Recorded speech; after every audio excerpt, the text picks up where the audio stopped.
Samahan niyo kami sa bagong kabanata. Takas muna sa trabaho na nakakasawa na din. Magtrabaho ng gusto, gumala ka din para di ka maburyo. Gawin mo ang gusto habang bata ka pa.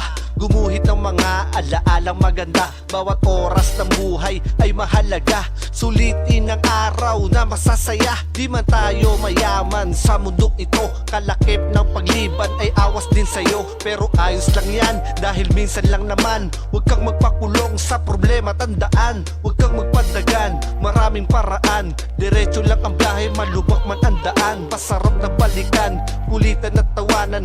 Yan ang kayamanan na hindi mababayaran. Huwag masyadong bigain ang iyong sarili. Sumabay sa agos, sumama ka sa aming biyahe. Okay lang mapagod, harapin mo ang problema.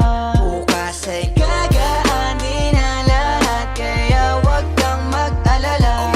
Madalas ka na rin bang pikon sa iyong paligid? Habang tumatagal ka dito lalong humikitid ang isip na parang hindi na makalaya. Subukan mong sumalungat sa ating mundong madaya. Papasok sa trabaho, ano bang naiipon? Imbis na pera'y puro problema ang nalilikom. Mga sugat ay lumalala at di ba humihilom? Ayain ang barkada, taran at magtipon-tipon ang saya.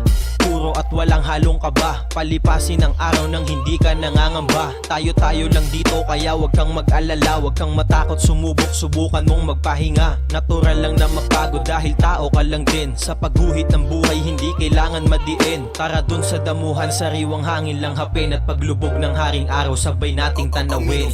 Huwag masyadong bigain ang iyong sarili. Sumabay sa agos, sumama ka sa aming biyahe. Okay lang mapagod, harapin mo ang problema. Bukas ay gagaan din ang lahat, kaya huwag kang mag-alala.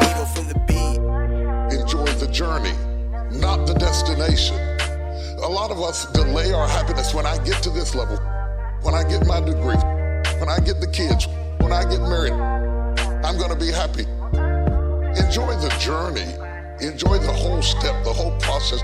Every day that you get up to strive for whatever it is you're after.